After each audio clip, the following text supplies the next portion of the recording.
Hello friends. स्वागत है आप सभी का क्रिएटिव इंजीनियर्स एकेडमी चैनल में। तो फ्रेंड्स, लास्ट क्लास में हमने पैराबोला स्टार्ट किया था। पैराबोला की हमने इंट्रोडक्शन देखा था और उसकी एक जनरल मेथड से हमने पैराबोला ड्रॉ करके देखा था। तो फ्रेंड्स, आज हम देखेंगे कि पैराबोला में और कौन सी मेथड्स हैं जिससे कि हम पैराबोला ड्रॉ कर सकते हैं। चलिए फ्रेंड्स, जिसने भी लास्ट क्लास नहीं देखी है वो लास्ट क्लास को जरूर देखें, क्योंकि पैराबोला बहुत इंपॉर्टेंट है। इसका एक क्वेश्चन जरूर आता है और बहुत सिंपल है और ज़्यादा टाइम कंज्यूमिंग भी नहीं है। तो आप लोग फुल मार्क्स आप लोग ले सकते हैं पैराबोला का अगर क्वेश्चन आ जाता है आप लोगों के लिए एग्जाम में। तो चलिए देखते हैं। हम जनरल मेथड हमने पढ़ ली है। सेकंड है रेक्टेंगल मेथड, यही है बहुत इंपॉर्टेंट मेथड, रेक्टेंगल मेथड। और फिर हम देखेंगे tangent method. Rectangle method important है, कोई भी क्वेश्चन बनता है तो नॉर्मली इससे ही बनता है। जनरल मेथड तो बहुत ही कम आती है, लेकिन रेक्टेंगल मेथड से घुमा फिरा के जो भी क्वेश्चन बनाएगा वो रेक्टेंगल मेथड से ही बनाएगा। चलिए चलते हैं, फिर हम देखते हैं रेक्टेंगल मेथड से हम पैराबोला कैसे ड्रॉ कर सकते हैं। क्या बोल रहा है रेक्टेंगल मेथड में? Construct a parabola by a rectangle method when base A B, base का नाम दे रहा होगा कोई, उसका रेक्टेंगल का बेस जो है A B is equal to 80 mm and axis, जो उसकी एक्सिस है उसका नाम दिया है उसने C D equal to 100 mm।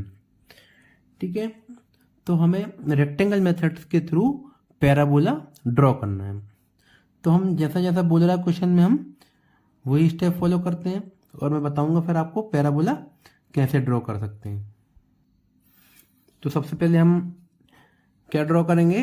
Base कितना दे रहा है? A B equal to 80 mm। तो कहीं पर भी जितना सी डी है 100 mm या 110 mm ऊपर जगह छोड़कर और ड्रॉ करेंगे हम।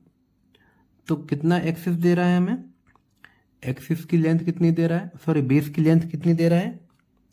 80 mm। तो 80 mm का हम ये बेस तैयार करेंगे। थोड़ा यहाँ पे कर लीजिए। 80 mm हमने यहाँ से स्टार्ट किया, ये बेस ड्रॉ किया, इसका नाम दिया हमने क्या? A B. ए बी कितना है? 80 mm। इसका हम एक सेंटर पॉइंट भी निकालेंगे। ए बी का सेंटर 80 mm का हाफ कितना रहेगा? 40 mm। तो 40 mm पे हम एक पॉइंट मार्क करेंगे। ठीक है, अब यहाँ से हम एक्सिस बनाएंगे। इसकी एक्सिस कितनी दे रहा है? एक्सिस कितनी दे रहा है? C D 100 mm। तो अब हम यहाँ से स्केल रखेंगे और यहाँ से चाहे तो आप लोग प्रोटेक्टर से कर सकते हैं, लेकिन मैंने आपको शॉर्ट ट्रिक बताई थी कि मैंने इजी ट्रिक से बताऊंगा। तो इस स्केल के थ्रू हम यहाँ से डायरेक्ट परपेंडिकुलर लाइन ड्रॉ कर सकते हैं। बहुत लाइट लाइन ड्रॉ कीजिए आप। कितना है? Axis C D 100 mm। इसको नाम दे देते हैं हम सी और डी। अब आप लोग सोच रहे होंगे बीच में ही क्यों मैंने ड्रॉ की? भाई एक्सिस तो हमेशा सेंटर में ही रहेगी, किसी भी ऑब्जेक्ट की एक्सिस जो रहेगी वो सेंटर में ही रहेगी।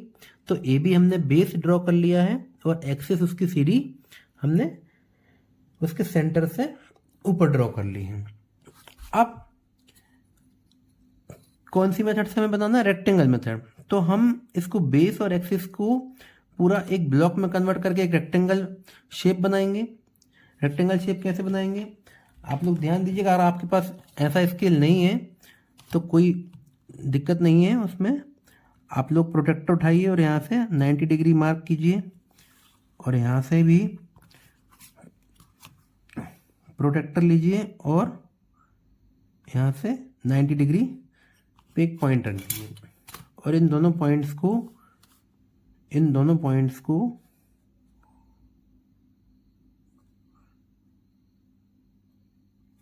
टेन mm तक ऊपर ले जाइए, 100 mm तक ऊपर ले जाइए।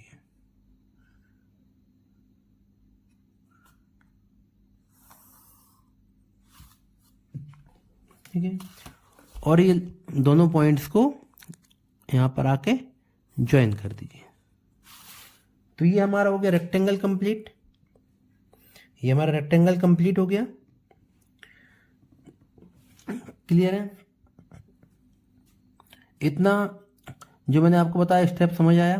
भाई बेस दे रखा है उसने कितना 80 mm, एक्सिस दे रखी CD 100 mm, और उन दोनों की हेल्प से हमने एक रेक्टेंगल कंप्लीट कर लिया है। अब हमें क्या करना है, ध्यान से देखिएगा।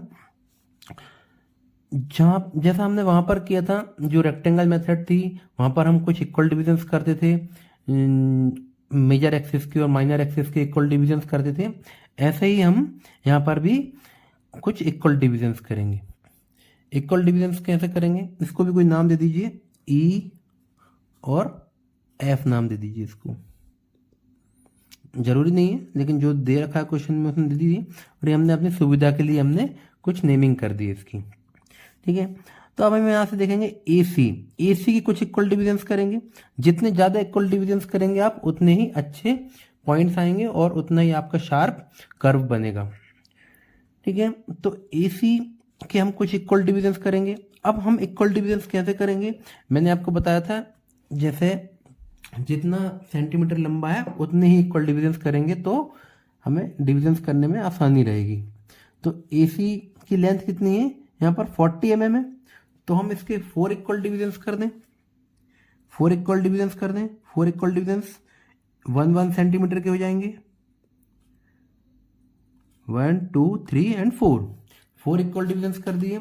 इसको हम नाम दे देते हैं 1 2 3 और 4। क्लियर है? अब ध्यान दीजिएगा, जो हमने इक्वल डिविजन्स AC के किए हैं, जो हमने इक्वल डिविजन, जितने हमने इक्वल डिविजन्स AC के किए हैं, उतने ही इक्वल डिविजन्स हम AE के करेंगे। उतने ही इक्वल डिविजन्स हम AE के करेंगे।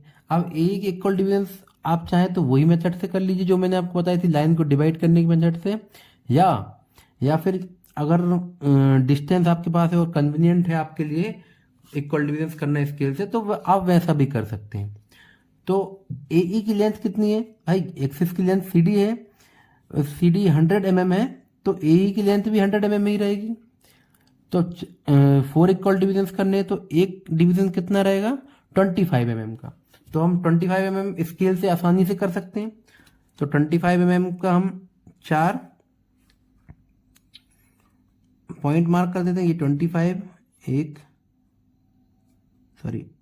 ये एक 50 75 और 100, ये हो गए इक्वल डिविजन्स। इसको हम यहाँ से रब कर देते हैं।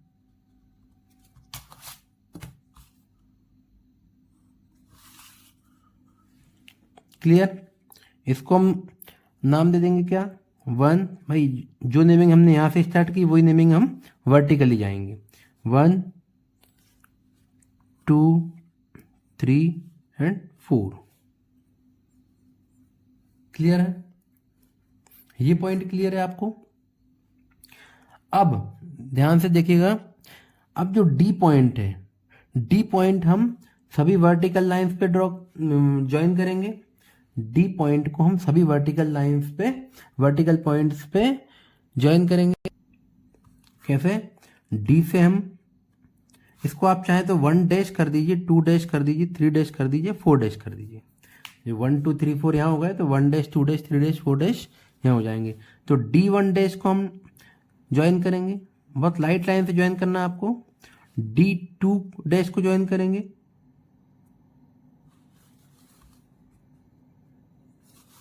D2 डैश को ज्वाइन करेंगे और D3 डैश को ज्वाइन करेंगे। ये हो गया। अब जो हमने बेस से लाइन ड्रॉ की थी, बेस से हम कुछ वर्टिकल लाइन ले लेंगे। अब यहां से आपको रोलर की हेल्प लगेगी। रोलर की हेल्प कैसे लगेगी कि भाई CD पे आप अपने रोलर रखिएगा। CD पे आपने रोलर रखा और रोलर को सीधा रोल करते गए। 4 पॉइंट तो ज्वाइन है आपका D से, ठीक है। 3 पॉइंट को हम 3 वाली लाइन से इसके रोलर को पैरेलल चल के 3 पॉइंट को हम D3 डैश वाली लाइन पे ज्वाइन कर देंगे। ये ज्वाइन किया। यहाँ पर पॉइंट मिल रहा है। ऐसे ही हम इसी के पैरेलल चलेंगे, C2 को 2 पॉइंट को D2 डैश को ज्वाइन कर देंगे, ये पॉइंट मिल गया। ऐसे ही 1 पॉइंट को हम D1 डैश लाइन पर लेके जाएंगे। बस इतना ही काम करना है इसमें। यहाँ से पॉइंट मिल गए हमें, इन पॉइंट्स को हम नाम दे देते हैं P1, P2, P3, इसको नाम दे देते हैं हम P4। अब चाहे तो आप लोग यही मेथड राइट साइड में कर सकते हैं, या जो मैंने आपको बताया था पॉइंट्स को हम प्रोजेक्ट करेंगे कैसे। भाई जो भी पॉइंट्स मिल रहे हैं हमें, जो बेस लाइन है उससे पैरेलल चलेंगे और पॉइंट से हम एक प्रोजेक्टर डाल देंगे। ऐसे ही दूसरे पॉइंट से डाल देंगे प्रोजेक्टर, तीसरे पॉइंट से प्रोजेक्टर डाल देंगे। क्लियर है। अब डिवाइडर उठा के डिवाइडर की हेल्प से भाई जो भी पॉइंट्स हमारे आ रहे हैं, भाई डिवाइडर की हेल्प से बेस लाइन से जो पॉइंट है वो हम यहाँ पर प्रोजेक्ट कर देंगे। क्लियर है। सेकंड पॉइंट को P2 को यहाँ प्रोजेक्ट करेंगे, ये पॉइंट आ गया। ऐसे ही P1 को लेके जाएंगे और हमें ये वाला पॉइंट मिल जाएगा। ये क्लियर है आपको। इनको भी नाम दे दीजिए P5, P6, P7 और यहाँ पर है B पॉइंट। अभी इतना क्लियर है आपको। अब क्या करेंगे, बस हो गया है प्रॉब्लम कंप्लीट। ए पॉइंट से स्टार्ट करेंगे और सभी पॉइंट्स को ज्वाइन करते हुए वापस बी पॉइंट पे आ जाएंगे। तो हम ए पॉइंट से स्टार्ट करेंगे, बहुत ही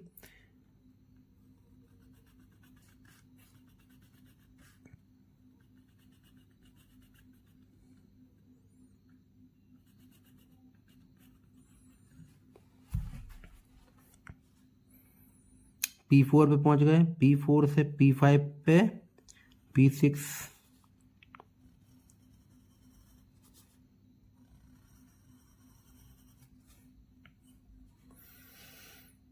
समझ आया। इसको आप थोड़ा डार्क कर दीजिए।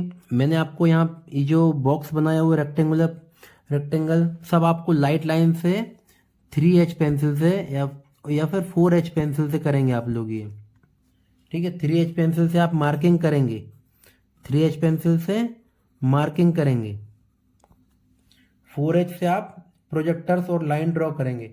मैंने आपको ताकि आपको वीडियो में दिखेगा नहीं, इसलिए मैंने आपको थोड़ा डार्क करके बताया है, लेकिन आप लोग थोड़ा बहुत लाइट करेंगे, सिर्फ कर्व अकेला डार्क दिखना चाहिए। क्लियर है। अब यहाँ से वही तरीका जो मैंने आपको बताया था, छोटी छोटी 5 mm की लाइन ड्रॉ करेंगे और यहाँ पर इसकी डायमेंशन जरूर देंगे। डायमेंशन नहीं देंगे तो आपके 1-2 मार्क्स वो काट लेगा। तो डायमेंशन कितने दे रहा है, 80 mm। ये ध्यान रखिए, मैं क्यों हर क्वेश्चन में आपको बताता हूँ डायमेंशंस का। अगर डायमेंशंस आप नहीं मेंशन करेंगे तो वो आपके 1-2 नंबर काट लेगा। भाई 10 नंबर क्वेश्चन है तो 8 नंबर ही देगा, इसलिए डायमेंशन आप जरूर दें और बहुत ही एरो पॉइंटेड दें। ड्राइंग में एरो बहुत ही पॉइंटेड रहेगा। इसको हम कितना लिख देंगे, 100 mm। जो 1 का साइज है वही 0 का सभी का साइज सेम रखेंगे आप, और जो अल्फ़ाबेट से उन सभी का साइज भी सेम ही रखेंगे। यहाँ पर आपका प्रॉब्लम कंप्लीट होता है रेक्टेंगल मेथड से। क्लियर हुआ। चलिए एक प्रॉब्लम और देखते हैं रेक्टेंगल मेथड से। ये भी पैराबोला का ही क्वेश्चन है और वीडियो को प्लीज़ स्किप मत कीजिए, बहुत इंपॉर्टेंट क्वेश्चन है ये। इस पर आप इम्पोर्टेंट मार्क कर लीजिए आप लोग। और बहुत इंपॉर्टेंट क्वेश्चन है, स्किप मत कीजिए वीडियो को, इस क्वेश्चन को पूरा देखिए, इसको आईएमपी करके मार्क कर लीजिए। प्रॉब्लम क्या बोल रहा है, stone is thrown upward in the air from a building 6 metre high. एक कोई 6 मीटर की बिल्डिंग है, ठीक है, वहां से हमने एक पत्थर फेंका, वहां से हमने एक स्टोन फेंका, एक 6 मीटर हाई बिल्डिंग है and it's highest point of flight just cross A palm tree. अब बिल्डिंग के सामने, बिल्डिंग से कुछ दूरी पर एक पाम ट्री होगा, बिल्डिंग से कुछ दूरी पर एक पाम का पेड़ होगा, जिसकी हाइट दे रहा है वो कितनी, 12 मीटर हाई।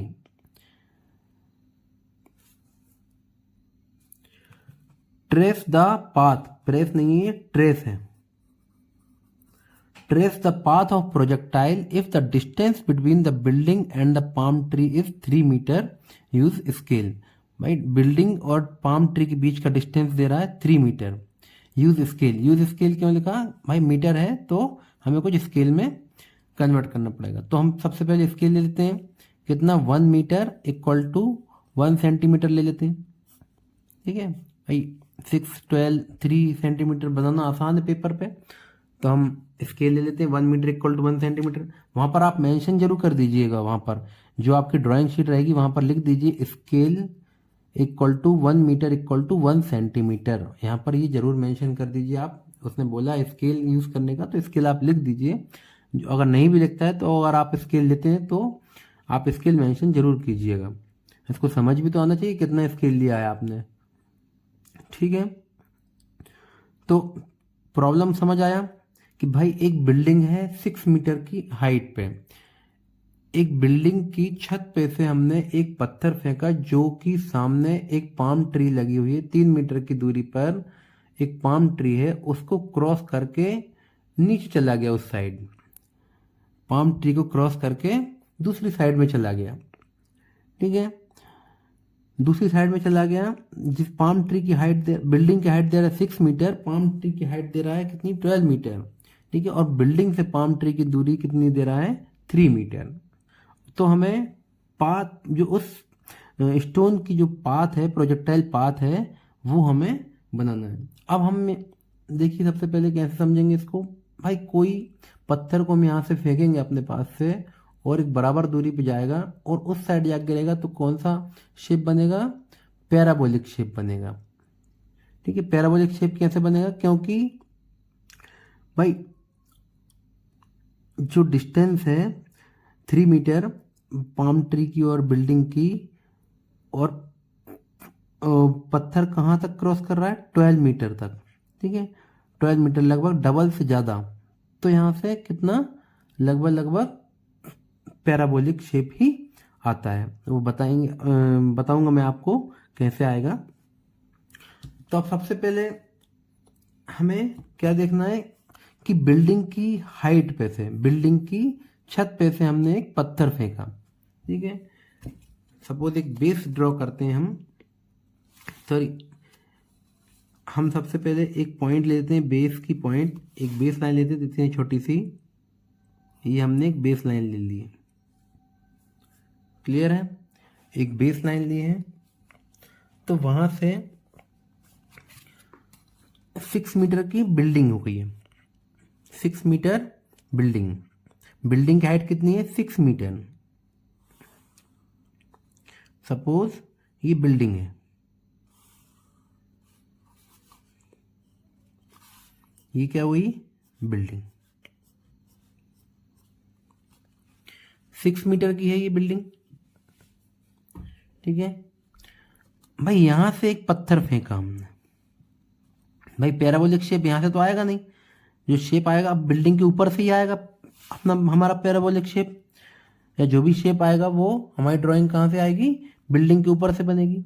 तो हमने पहले यहाँ पर एक बिल्डिंग ऐसे ही बना, एक सैंपल के तौर पर बना दी है हमने, ठीक है। अब यहाँ से पत्थर फेंका है और उस पत्थर की प्रोजेक्टाइल पाथ हमें यहाँ पर देखना है कि कहाँ जाकर गिर रहा है, ठीक है। अब यहाँ से यहाँ गिरेगा तो यहाँ पर हवा में तो लटका नहीं रहेगा, भाई जमीन पर आके गिरेगा, तो यहाँ पर कहीं आकर गिरेगा, यहाँ पर कहीं जो पैराबोलिक शेप है वो इस बेस की सीधाई में गिरेगा, जो बिल्डिंग का सबसे, जहाँ पर बिल्डिंग स्टार्ट हुई है, बिल्डिंग के बेस के सिधाई में आकर गिरेगा। क्लियर है? तो अब यहाँ से हम देखते हैं बिल्डिंग से पाम ट्री की दूरी कितनी है। पाम ट्री की दूरी कितनी दे रहा है? 3 मीटर। तो हम एक vertical line, sorry horizontal line draw करते हैं। ये कितनी हुई? 3 मीटर। यहां पर पाम ट्री खड़ा है, ठीक है। अब पाम ट्री की हाइट कितनी दे रहा है? 12 मीटर। अब 12 मीटर कैसे हम प्रोजेक्टर रखेंगे यहां से, और इसके वर्टिकल 90 डिग्री पे 12 मीटर हम मेंशन कर देंगे। 12 मीटर कैसे आएगी?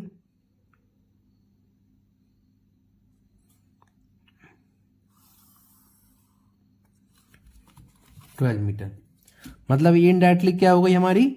एक्सिस हो गई। इनडायरेक्टली क्या हुई? हमारी एक्सिस हो गई। भाई हमने वहां पर नेमिंग हम वही कर लेंगे तो हमें आसानी से समझ में आ जाएगा। वहां पर बेस कितना दे रहा था? ए बी नेम दे रहा था, तो ए हो गया, हमने ये ले लिया। अब ये पाम ट्री क्या है? ये तो एक्सिस हो गई, इसको क्रॉस कर रहा है ना भाई, पत्थर इसको क्रॉस करेगा और यहां पर आके गिरेगा, तो ये सेंटर पॉइंट हो गया, एक्सिस हो गई। तो इसको हम सी और डी नाम दे देते हैं। क्लियर है? अब बेस कितना दिया था वहां पर उसने? टोटल बेस की हाइट लेंथ दे दी थी अपने को। अब यहां पर उसने बिल्डिंग से पाम ट्री मतलब एक्सिस तक की दूरी दी है, तो इसी का हम डबल कर लेंगे, तो ये कितना है? 3, और 3 से ये 6 हो जाएगा। तो ये हमारा पूरा बेस हो गया। मतलब हम यहां से यहां तक का ये बी पॉइंट हुआ। भाई उसने दूरी हमें कहां तक की दे रखी थी? एक पॉइंट से एक्सिस तक के पॉइंट की, तो हम उसको डबल कर देंगे तो हमें पूरा बेस की लेंथ मिल जाएगी। अब यहां से आप क्या करेंगे? इसको पूरा रेक्टेंगल में कन्वर्ट करेंगे, रेक्टेंगल बनाएंगे। यहां से ये 12 सेंटीमीटर और यहां से ये 6 से 12 सेंटीमीटर। इसको आप बंद कर दीजिए। ये क्लियर है आपको? अब हम यहां से एक पॉइंट और इंपॉर्टेंट पॉइंट देखेंगे। इंपॉर्टेंट पॉइंट क्या है भाई? बिल्डिंग की जो सबसे हाईएस्ट पॉइंट है वहां से वो पत्थर फेंक रहा है, तो यहां पर बेस उसका क्या हो जाएगा? ये बेस हो जाएगा। तो हम एक लाइन यहां पर एक बेस के रूप में ड्रॉ कर लेंगे। भाई उसका बेस तो यहां पर है, पत्थर जरूर आपका यहां पर आके जो पाथ बनेगा वो और आगे तक बन जाएगा, ठीक है भाई। पत्थर जमीन पर ही आके गिरेगा कहीं, तो लेकिन हम जहां से वो फेंक रहा है एक हमें बेस मानना है, तो हमने एक बेस मान लिया, ठीक है। ये बेस मान लिया, ये पॉइंट हो गया, ये सी, इसको सी डैश नाम दे दें आप लोग चाहें तो। क्लियर है? इसको मैंने क्या नाम दिया था? ई पॉइंट दिया था, और इसको मैंने एफ पॉइंट नाम दिया था वहां पर। अब वही प्रोसेस, बस इतना समझ लीजिए आप, बाकी है तो बहुत सिंपल, जो मैंने आपको लास्ट क्वेश्चन में बताया था। तो बनाने का तरीका वही सेम है। अब बस आप लोग क्वेश्चन समझ लीजिए क्या बोल रहा है भाई। पाम ट्री की बिल्डिंग से डिस्टेंस कितनी दे रहा है? तो यहाँ से हम, ये कितना है? 3 मीटर की है, 3 सेंटीमीटर की है, तो हम यहाँ से इसके 3 इक्वल डिविजन्स कर लेते हैं। अब यहाँ से मैं आपको जल्दी जल्दी बता रहा हूँ, 3 इक्वल डिविजन्स कर लेते हैं, तो 1, 2 एंड 3। और यहाँ पर इसकी हाइट कितनी है भाई? यहाँ से कितनी हाइट है? 6 मीटर हाइट हो गई यहाँ से। तो 6 मीटर की 3 इक्वल पार्ट्स करेंगे तो कितने हो गए? 2 सेंटीमीटर का हो जाएगा, 2, 4, 6। यहाँ से इसको 1 डैश 2 डैश, ठीक है। प्रोसेस को जल्दी फॉलो करेंगे। डी को 1 डैश से और डी को 2 डैश से हमने मैच कर लिया, ज्वाइन कर लिया, और 1 डैश को वर्टिकल ले गए, तो D1 डैश पे ज्वाइन किया, 2 को ऊपर ले गए तो 2 डैश से ज्वाइन कर लिया। ये हमारे आ गए दोनों पॉइंट्स। ठीक है, अब यहाँ से रोलर उठाएंगे, रोलर की हेल्प से एक पॉइंट यहाँ पर मिलेगा हमें, एक पॉइंट यहाँ पर सामने मिलेगा। डिस्टेंस मेजर कर लीजिए, कितना आ रहा है, ये हुआ फर्स्ट पॉइंट की, क्या हुआ, ये डिस्टेंस आ गया। पॉइंट्स को कुछ नाम भी दीजिए, P1, P2, P3, P4, P5 और इसको चाहें तो P6 नाम दे दीजिए। बस हो गया प्रॉब्लम। इसके बाद एक चीज़ और है इम्पोर्टेंट यहाँ पर, वो भी ध्यान से देखिएगा। 1 को हम यहाँ से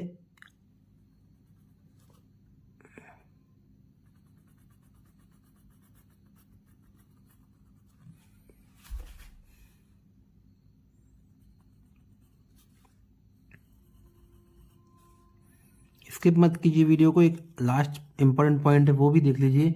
ये तो पैराबोलिक शेप बन गया हमारा, लेकिन पत्थर यहाँ पर आया पत्थर, लेकिन गिरेगा कहाँ पर, जमीन पे। तो इस बेस को थोड़ा सा हम और आगे लेके जाएंगे, हमें नहीं पता कितना जाएगा। तो ये इस पैराबोलिक शेप को जो यहाँ पर आया, इसको और आगे बढ़ाते हुए ले जाएंगे।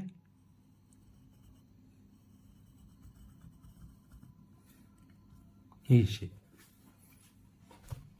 स्टोन आपका क्या करेगा, यहाँ पर गिरेगा। इसको हम क्या बोलेंगे, पाथ ऑफ प्रोजेक्टाइल। क्लियर है?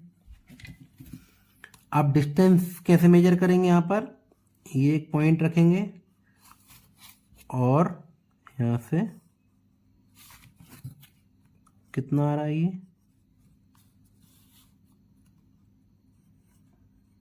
3 मीटर। यहाँ से ये डिस्टेंस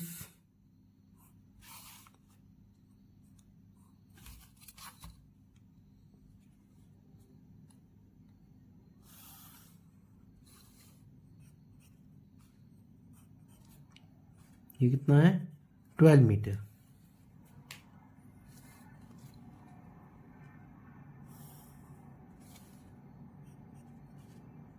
थोड़ा सा आप दूर कर लीजिए, ये कितना आया, 6 मीटर।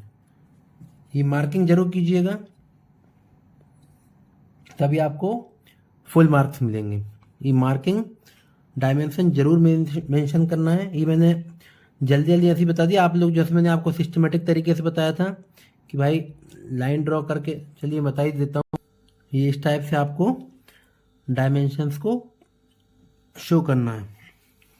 क्लियर हुआ? ये बहुत इंपॉर्टेंट क्वेश्चन है, इसकी आप चाहें तो एक दो बार और प्रैक्टिस कीजिएगा घर पर। आज के लिए बस इतना ही। नेक्स्ट क्लास में हम टेंजेंट मेथड देखेंगे। तो फ्रेंड्स, वीडियो अच्छा लगा हो तो लाइक और सब्सक्राइब कीजिए।